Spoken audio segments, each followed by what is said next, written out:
Muy buenos días a todos. Actividad 7.3 de balance estratégico y plan de mejora de la idea de límite. Nuestra tutora es Isabel Romero, el grupo 3, Pisco, Germán Torres, Jefferson Bustos y Jenny Naranjo.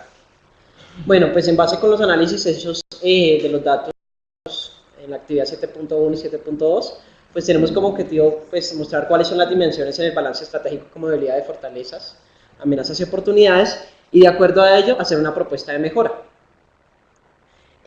Como análisis interno, tenemos nuestras debilidades, cada una de ellas están codificadas de 1 hasta de 6. Encontramos que el tiempo del planeado y lo ejecutado es una debilidad, debido a que pues, nosotros planeamos una serie de sesiones y se nos fueron un poco más. Los conocimientos previos y la actividad diagnóstica, debido a que en la actividad diagnóstica únicamente lo que pretendíamos era analizar el nivel de desarrollo que se encuentra el estudiante respecto a esos conocimientos previos. Pero nos dimos cuenta que la actividad diagnóstica en sí tampoco le permitía al estudiante superar esas dificultades o de alguna manera que el estudiante se diera cuenta sobre en qué medida tiene esos conocimientos previos y cómo los puede superar.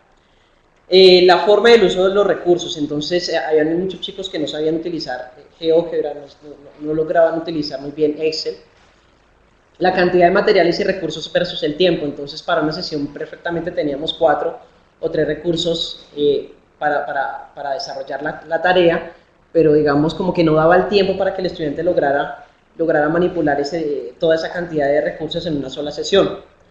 La tarea del emparejamiento es muy instruccional y las tareas de la caja y el terreno son muy abiertas, entonces lo que nos dimos cuenta es que, sobre todo en la actividad 7.1, es que los chicos no lograron activar muchas capacidades debido a que la tarea era muy abierta, era muy espontánea, no le daba una ruta dirigida al estudiante de alguna manera, entre comillas, sino que era muy abierta porque precisamente queríamos que el estudiante lograra identificar varias rutas de solución, caminos de solución.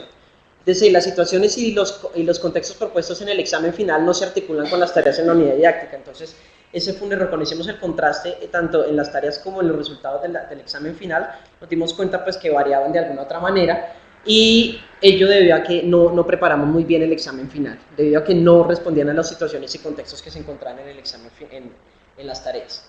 Como fortalezas, F1 hasta F6, abordar la tarea de límite desde los sistemas de representación gráfico y tabular, la interacción con los recursos. Entonces nosotros vemos una gran potenciación en el hecho de no trabajar tanto en el sistema de representación simbólico y más manipular sistemas de representación gráfico y tabular. Las tareas se presentan situaciones y contextos familiares para el escolar, ¿sí? Y sobre todo cuando estamos hablando de temas como el límite, en donde son situaciones que son muy alejadas al escolar. Entonces, de alguna manera, eso fue una fortaleza. Los semáforos son claros, dan una visión retrospectiva sobre la solución de la tarea. Entonces, eso fue una fortaleza para nosotros, fueron claros, fueron adecuados para el lenguaje que maneja el mismo estudiante y de alguna otra manera dio una forma para que el estudiante lograra comprender, bueno, más o menos por dónde puede ser el camino de solución. F4, considerar las expectativas a nivel afectivo para el diseño de la unidad didáctica. El hecho de tenerlas en cuenta, de tenerlas presentes, sobre todo considerar ese tipo el aspecto emocional en cómo se va a enfrentar el estudiante al momento de solucionar la tarea, eso fue una fortaleza para nosotros. La evaluación por procesos, no ser una evaluación sumativa, no ser una evaluación acumulada, sino que sea por procesos y que lleve un seguimiento más particular hacia el estudiante.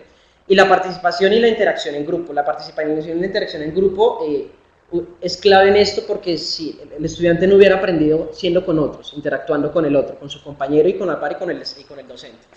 Como amenazas desde A1 hasta A5, entonces vemos que el contexto sociocultural del escolar es una amenaza, el contexto en que se encuentra el escolar de alguna otra manera no ayuda, no progresa en torno a de alguna manera que el estudiante, esto está muy relacionado con la A2, a que el estudiante cambie ese esquema, ese sistema de creencias frente a las matemáticas que tiene el mismo escolar. A3, fallas en la gestión administrativa y académica, muchas veces no se encuentra como ese apoyo frente a las partes administrativas y académicas y con la labor que quiere ejecutar el docente. El hacinamiento escolar, para nada, yo comprendo que pues, hay muchos problemas en la educación, pero yo creo que el principal problema es el hacinamiento escolar y eso fue una amenaza para nosotros. Así con la deficiencia en la formación docente, la poca motivación de estos en renovar la práctica pedagógica en el aula. Estas son como más externas. También están las oportunidades, OP1 hasta OP4, la contextualización facilita la comprensión, dado desde los estándares. OP2, los recursos tecnológicos permiten la profundización de los procesos generales del MEN. OP3, los cambios del sistema de representaciones uno a otro, gráfico, tabular, permiten generar significados. Esto está escrito en el PEI de la misma institución. Y OP4, las competencias emocionales determinan las relaciones de los estudiantes frente a lo que ocurre en la solución de situaciones problemas, no solamente en el área de matemáticas, sino también en diversas áreas. Entonces, de acuerdo a esto, pues nosotros hicimos pues, el balance estratégico teniendo en cuenta estos 4 puntos: minimizar las debilidades aprovechando las oportunidades, minimizar las debilidades neutralizando las amenazas, enfrentar las amenazas usando las fortalezas y usar las fortalezas para aprovechar las oportunidades. Esa fue como la estrategia que hicimos para hacer el balance estratégico. Esto da respuesta a cómo pueden corregirse o minimizarse las debilidades y mirar si es posible la defensa o la preparación ante las amenazas, que esas son las 2 preguntas orientadoras frente a la respuesta de la actividad 7.3. Respecto a la primera, minimizar las debilidades aprovechando las oportunidades, encontramos que la contextualización de contenidos y la profundización de procesos generales para optimizar el tiempo, uso de materiales, recursos, sistemas de representación y articulación entre tareas y el examen final. También encontramos la optimización de la motivación, mejorando la formulación de tareas. Debemos motivar un poco más. Vimos de alguna otra manera que no se disminuía, no decrecía la motivación como tal, de manera muy significativa, pero sí vimos que a medida que iban cambiando las tareas, pues sí la motivación iba cambiando poco a poco y no iba cambiando muy para bien. La segunda, minimizar las debilidades neutralizando las amenazas. Debemos tener en cuenta una segunda opción, un plan B. En llegado caso en que no tengamos, digamos, los recursos tecnológicos, generar materiales o recursos que sean tangibles para el estudiante y que los pueda conseguir ahí mismo, en el preciso momento. Debemos implementar menor cantidad de tareas, de actividades no, sino de tareas, en el sentido de que pues, las 4 tareas que manejan el mismo contexto, la misma situación, ya se vuelven como muy recurrentes para el escolar. Entonces, y ello nos implica un mayor tiempo de planeación y como vimos que había una dificultad entre lo ejecutado, pues se nos puede llevar muchas más sesiones de clase. Entonces es reducir la cantidad de tareas. Hacer una nueva actividad de diagnóstico, preciso lo que había dicho. La actividad de diagnóstico que hicimos fue para que el estudiante, para saber si el estudiante no tenía conocimientos previos, pero no, de alguna manera no determinaba si el estudiante podía superar eso con la actividad de diagnóstico. Utilizar 1 o 2 materiales por tarea. Encontramos que teníamos 3 o 4 recursos por tarea y el estudiante no tenía tiempo para manejarlos dentro de la misma clase. La actividad diagnóstica desde el inicio del año escolar. Esto es bueno tenerlo no solo presente desde el inicio de una unidad didáctica, sino también presente desde el inicio del año escolar. Enfrentar las amenazas usando las fortalezas. Dar mayor relevancia a las expectativas de tipo afectivo. Yo sé que hay que considerar que las expectativas a nivel cognitivo hay que tenerlas en cuenta, pero nos falta mucho más apoyo a nivel afectivo. Eso lo vimos como una autoevaluación dentro del grupo. Tareas con situaciones y contextos cercanos facilita superar las amenazas del medio cultural. Esto fue una fortaleza que nosotros tuvimos. Todos los anteriores argumentos también sirven para desvirtuar las falsas creencias sobre las matemáticas, el esquema que el estudiante tiene de que no le gustan las matemáticas porque son aburridas, no son interesantes.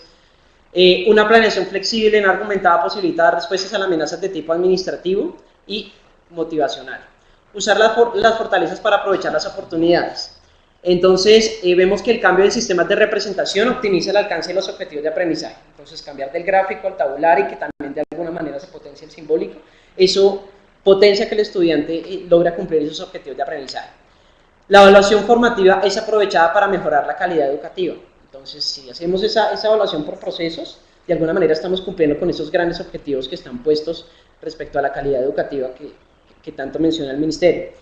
La significatividad de las tareas facilita la comprensión de las tareas y la interacción y el trabajo en pequeños grupos aportan al aprendizaje en comunidad. Yo aprendo siendo con otros.